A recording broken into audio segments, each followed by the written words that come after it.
Welcome back to SBR Forum Videos. NBA free agency is finally over and done with, and we are heading towards the preseason faster than you know it. The NBA schedule has already been released. We're going to talk about that a little bit more as we get going here later in the week. However, there's a couple winners and losers of free agency that we have to talk about here. Jason Lake wrote an outstanding article on Sportsbook Review about it. I'm going to give you some of my winners and losers, starting off with my two winners, and I think absolutely everyone agrees, anybody in the NBA circles that you're talking to knows that the San Antonio Spurs absolutely won free agency. Bringing over LaMarcus Aldridge was just the start, because even though that's probably he was the biggest prize of the NBA here this offseason, they also brought back their two veterans, Tim Duncan and Manu Ginobili. They brought back Danny Green on a nice contract. They brought back Kawhi Leonard. They also brought in David West on a minimum contract. This team is loaded and ready to recharge and go for another NBA championship run with LaMarcus Aldridge centered around him.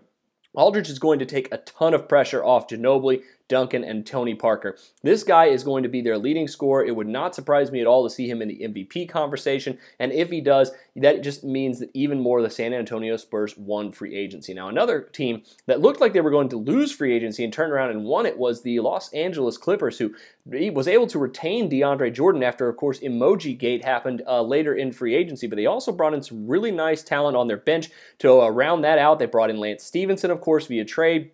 They brought in Wesley Johnson, Paul Pierce. They also brought in Cole Aldridge to back up DeAndre Jordan. Re-signed Austin Rivers. A lot of great talent. Josh Smith as well on this team. So a lot of great talent the Los Angeles Clippers have brought in to round out that bench. The team that was not very deep is now has overwhelming depth. Really going to be interesting, because I think the Los Angeles Clippers can contend for an NBA championship this season now that they've brought back DeAndre Jordan and brought in all these other guys. Now, another couple teams that lost free agency also because San Antonio won and brought in LaMarcus Aldridge. Portland also lost free agency. They were the huge losers of free agency, even though they were able to retain Damian Lillard on a nice big contract. I'm not a big fan of Damian Lillard, and I don't think he's worth that max contract compared to some of the other point guards in the league, but pretty much they lost every other starter. Robin Lopez is gone. He's in New York. Nicholas Batum is now in Charlotte. They lost, of course, LaMarcus Aldridge. This team is going to be a lottery team next season. It's going to take them a while, I think, to rebuild around Damian Lillard before they can get back to the playoffs in a very deep Western Conference.